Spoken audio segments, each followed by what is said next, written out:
Well, welcome, and I'm really happy today to be able to introduce to you, three of our graduates from our entrepreneurship programs here at the Merrick School of Business, and they've also been competitors and rise to the challenge.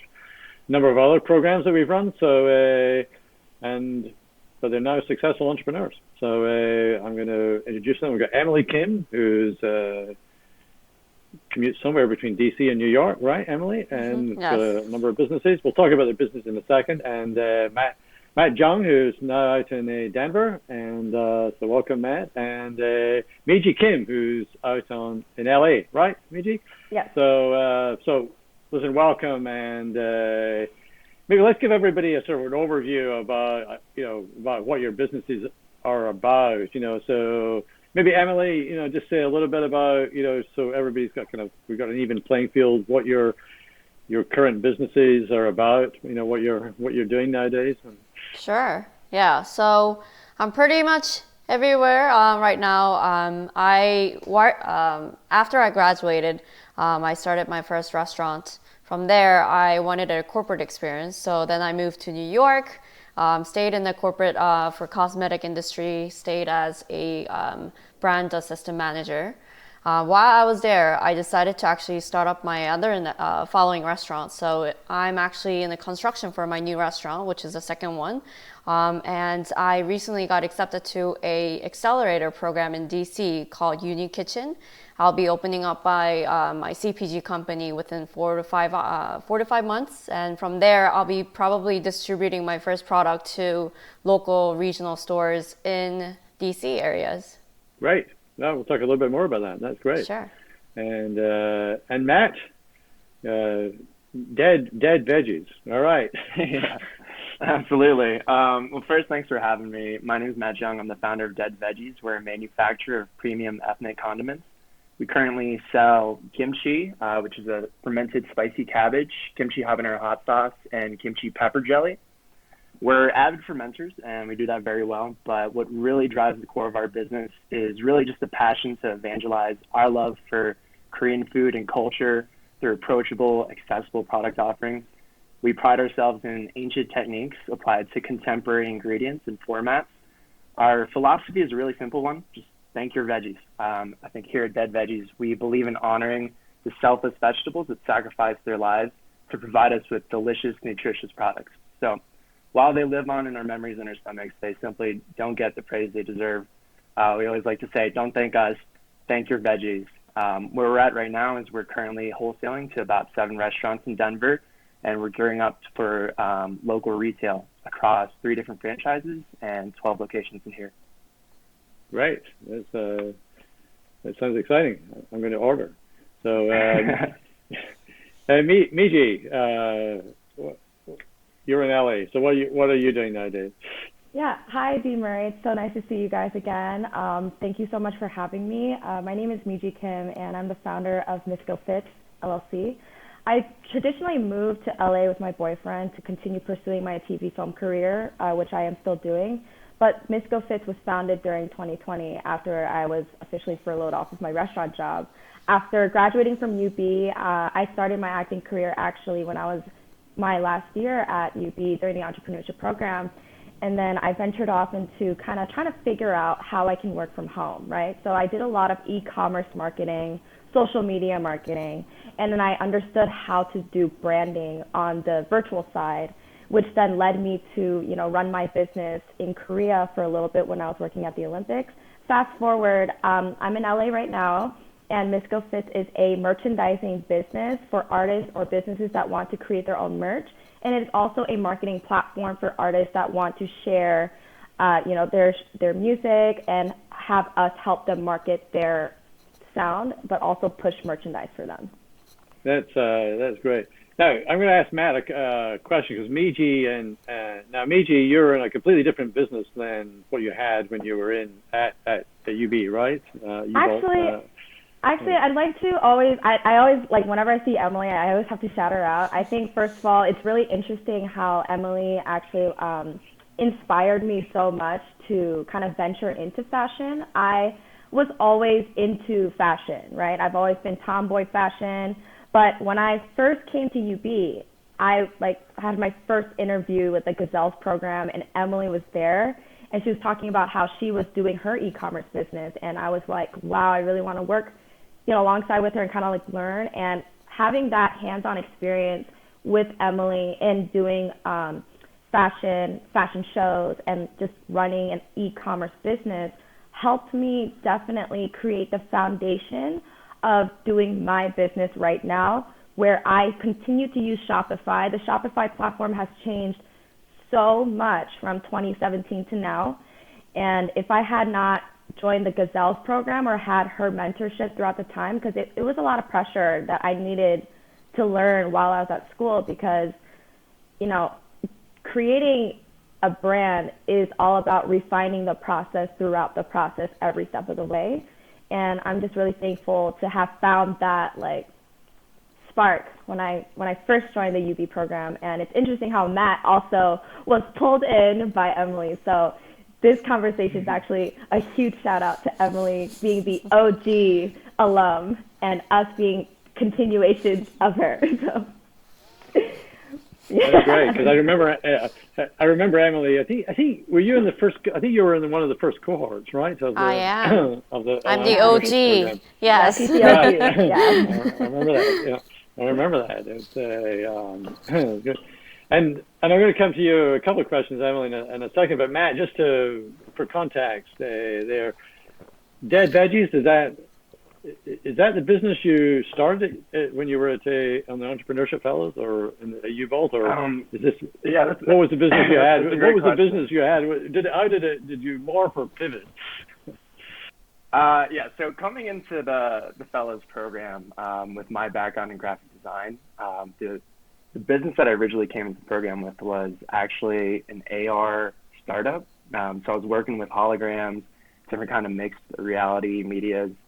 I actually pivoted a few times throughout that program, which I'm very thankful for. While the business is different, I think a lot of the skills, the knowledge, the competences transferred.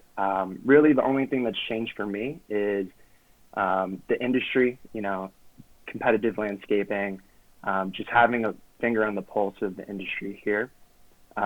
This is actually an idea that I started right before I left UB. I moved to Denver about 3 days after my last final, even before I walked for graduation, because I knew that I wanted to take those skills and start something in the restaurant industry. I had a few friends out here who were very well connected, and so it was just a matter of effectuating and bringing all that together, kind of matching all the puzzle pieces. Mm-hmm. So both of you, so far, you got this kind of passion for either fashion or for food or restaurants or some combination of that, and you're able to keep it going and bring it forward. So that's fun. And Emily, you still kept the noodles business, right? Is that right? The ramen business. I'm sorry, the ramen business. Is that you still have that? I do. Yeah. But you cycled, out of a food, but back into food. What caused you to come back into food again? I appreciated the entrepreneurship after I got into the corporate. It's a very, I would say, different animal. It's a different environment. I thought I wasn't actually going to, after I started my restaurant, I thought I wasn't never going to own my own business because it was so stressful. I just said, you know what, this is good for me. I had a good experience. I'm never coming back. Went to corporate and I found that, this is not what I had imagined. This is not what everybody talked about. I think that I need to go back and really start from the foundation of what I actually learned from UB. And that's when I kind of, cycled back to what I learned from the school and then started another restaurant. But speaking of right now, I'm actually closing my first business. I handed my keys to another buyer. So I'm no longer involved. Yeah, thank you. I'm no longer involved, but yet I'm still in the restaurant industry. But I think like what Matt has said, I pivoted a lot, but I think the food industry has a huge potential. So I think this is where I will be for a longer time than I expected. And people are always interested, on on the inclinations you have, to go into business. So when I'm talking to students, sometimes they're looking for, the Facebook. They want to be the Facebook of the future. But other students I taught to in entrepreneurship, they've got some sort of passion for something, is around there, and they just want to exploit that. I mean, it sounds like the three of you have got sort of, there's a kind of fundamental passion you want to explore in something, and entrepreneurship's the channel for it. Is that right? Mm-hmm. I would say so, yeah. I think it's also really important to recognize, like, this program, for me personally, like, I've had a lot of pivots myself, but it helped me become very, like, confident when I had to make decisions for my business too, right? Like, I feel like the experience that I had, I mean, I can only speak for myself. I'm sure, like, all of us, like, had a lot of stresses, like, going through this program, but, like, it prepared us for a lot of things that happen in our business, making decisions fast and being super, firm with, like, the decisions you make. That's really important because, I think, like, when I started my business, I understood that it's going to take time to build this brand. It's never, like, going to be an overnight success, but I definitely feel like I was able to implement a lot of the introductory stresses going through the cohort, program, which it made it easier to face, like, back to back in the real life. So, Mm-hmm. yeah. And going off of that, with passion and pivoting, even within Dead Veggies, I've pivoted a few times. We originally started as a wholesaler for restaurants. Obviously, when the pandemic hit, we had to pivot there and lean towards more consumer packaged goods. What I always like to tell people is I want to be stubborn in vision and flexible in the details. For me, the vision has always been ending up with some kind of restaurant, retail, hybrid, Dead Veggies playing an integral part of that. But with the pandemic, of course, being able to pivot and, utilize who I know and what I have and what I know, being able to do that wasn't so hard, especially because the UB Fellows program gave such a great foundation, not just for the businesses that I started there, but for everything that I took with me after that. Mm-hmm. And Emily, what was important for you in terms of what you learned at UBalt? I would say, as much as I hated, or not hate, but it was very difficult for me to stay in the financials, Professor Wise has taught. That has came so handy when I was actually Union Kitchen, where I'm starting my accelerator program. They're actually taking 10% of my company, and I needed to figure out if it was going to be a common stock. So all these things, financial terms, were now coming handy. It was not yet something that I was looking for. I never really knew that this was going to come in handy, but understanding the financial relatable topics and the things that professors have taught me in terms of management, in terms of the ethical understanding of the foundations, financials, and Professor Lingelback telling us about the complication in starting up a business with startups, has really come in handy right now. But I did not know how helpful it was going to be at that time, but I'm so glad that they were the one who actually, who experienced all of what we're going through right now and has taught us and, got us prepared for what we are and what we're doing right now. That's right. I would like to also add on to that, if you don't mind. I think sure, yeah, go ahead. Yeah. I think it was such a great point that Emily just brought up about Professor Weiss's financial class, because I filed my business as an LLC, but, like, as I was doing that, I just remembered this one segment in Professor Weiss's class, literally in 2020, about how to register your business through, like, S-Class Corp or C-Class Corp to see where you can find more benefits to help your business in tax shelters, or just, financial, like, understanding of how you can kind of not avoid taxes, but, like, find ways to find tax shelters for your business. Because if people don't take these necessary steps to further understand what is most suitable for their business, more like 9 out of 10 times they're probably going to be paying 30% or more in taxes that could have been reallocated throughout, if you had more financial literacy.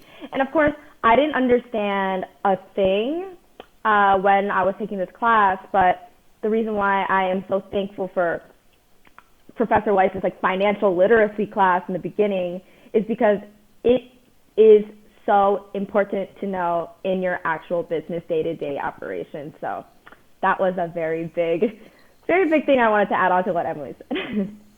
Right. And Matt, is there, if you go back to your UBalt days, is there something stands out for you that you still take forward that was really important?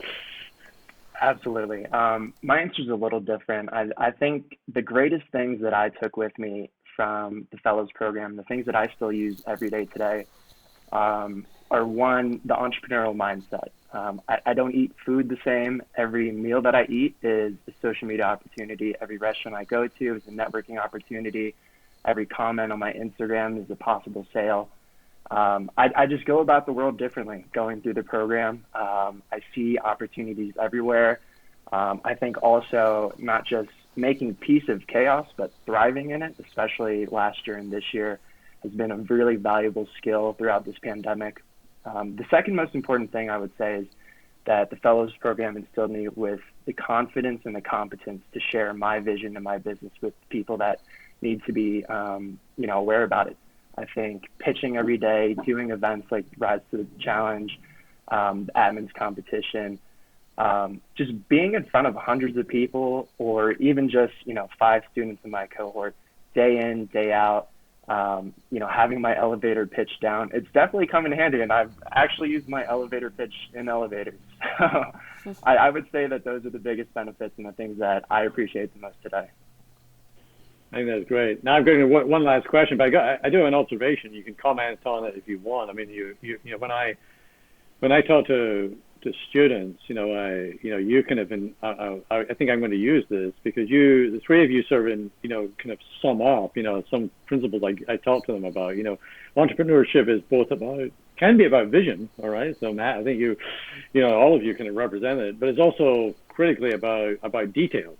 As well, Very, I used to have a client who used to tell me that vision was where the rubber hits the sky, and I added onto that. Vision is where the rubber hits the sky, unless you've got the details to back it up, and then, in terms of what you need to be an entrepreneur, what you need to know, I mean, you need to have both this, we call them soft skills. I'm not sure that's a really good word, but that confidence, I'd be able to project, to present. But you also need some sort of technical know-how, without that kind of combination, so there's probably a simple formula, but if you don't have these in balance, I don't think you're going to be suited for an entrepreneurial career. And so, absolutely. So I'm wondering, this is, for each of you, this is a question, I don't know if this is a difficult question or not. Can catch it. If you think about where you were when you entered the program, okay, and you think of where you are now, and you were able to give yourself advice, what would be your piece of advice to your, now you're not all that old, it's not too many years ago, but what would your advice be to, to your younger self, as you're entering the program, given what you know now? No, I mean, I'll start with Emily, because you got the fellows to go back, but you can, what would your advice be? The OG group. Right. If I were to tell myself, Emily, please don't doze off and think about something else. Because while I was in class, all I was thinking about, okay, what am I going to do tomorrow for my business? Not really being in there, not really absorbing everything the professor has saying. My mind was somewhere else because I was also running my own business. So I was half there. So if I can go back, I would just say, just be there, your mind and your focus. Just absorb as much as you can, because I'm telling you, it will be useful down the road in 5 to 6 years. That's great. Yeah, I often tell students that you never know when you're going to use something, so whether it's in class or it's coming to a talk or even a session like this, you never know when you're going to be able to retrieve it, and it's going to be really important for you. So yeah, thanks for that, Emily. And so Matt, what advice would you give back to your younger self? Yeah, well, Emily makes some good points. I actually still refer to a lot of the notes I took in class when I was at UB. I think I would give myself two pieces of advice. The first, again, as a graphic designer, I have a tendency to kind of be a perfectionist and want everything to be quite literally pixel perfect. What I've learned in the past few years is that while perfectionism is a strength, it can also be a weakness, and it can be paralyzing. You don't want to be anxious to suck, but at the same time, if you're waiting for a perfect plan, it's not going to come. What I always say is a good plan now, today, is better than a perfect plan in a month from now. And especially with the consumer packaged goods stuff I've been doing with Dead Veggies, I would say if you're not embarrassed by the first iteration of whatever you're putting out, then you're moving too late.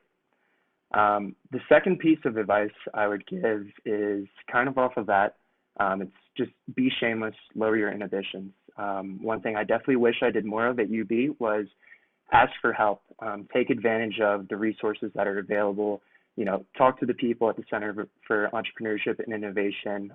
Just lower your inhibition, and you don't have to be afraid to ask for help. It's not a sign of weakness. What I find is that even with competitors, people that are in the same industry, people that are working alongside of you, what it really comes down to is most of these companies are open to collaboration, and it doesn't always have to be competition.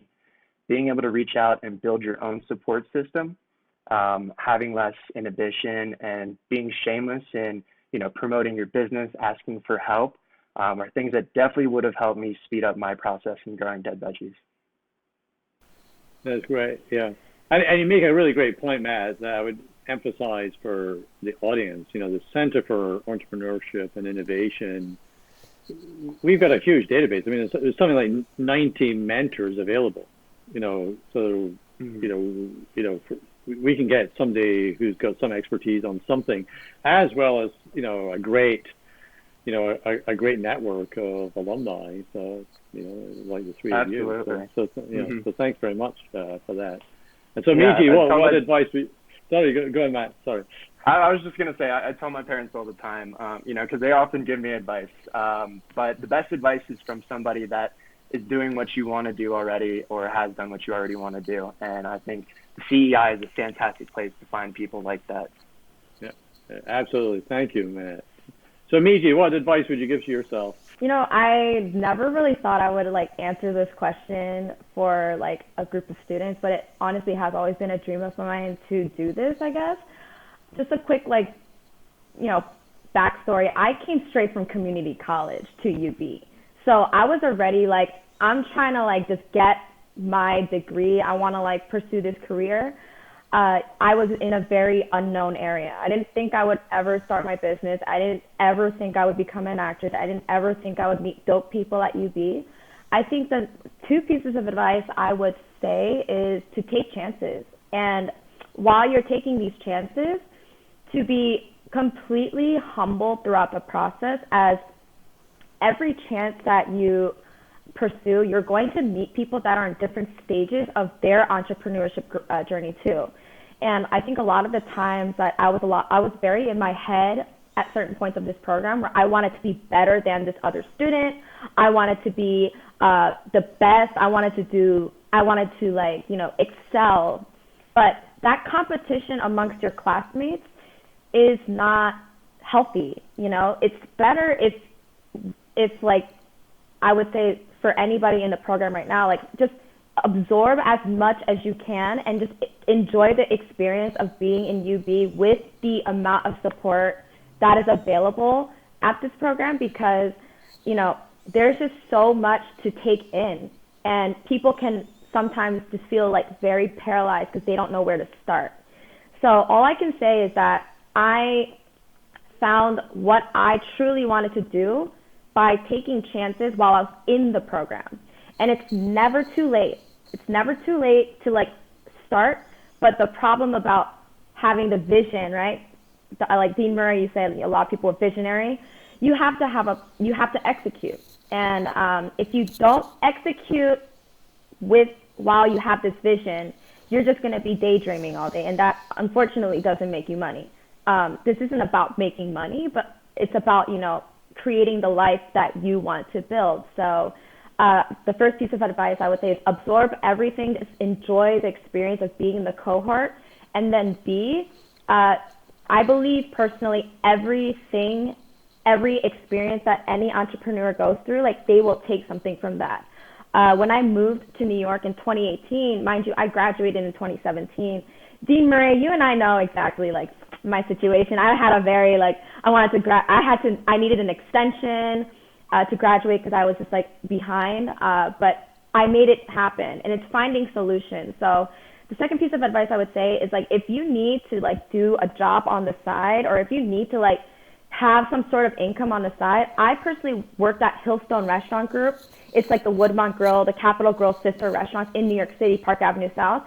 That corporate experience has absolutely suited me in my rhetoric, in my how I approach people. I was basically doing an elevator pitch every single table that I was serving, and that has most certainly helped me poise myself as a business owner.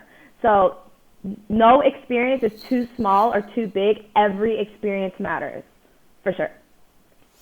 I think that's a great point. I mean, that is, I try and emphasize that with, our students come to us, as you know, most of our students work in some place, and so across all of the programs. And I always emphasize that any piece of experience is great experience.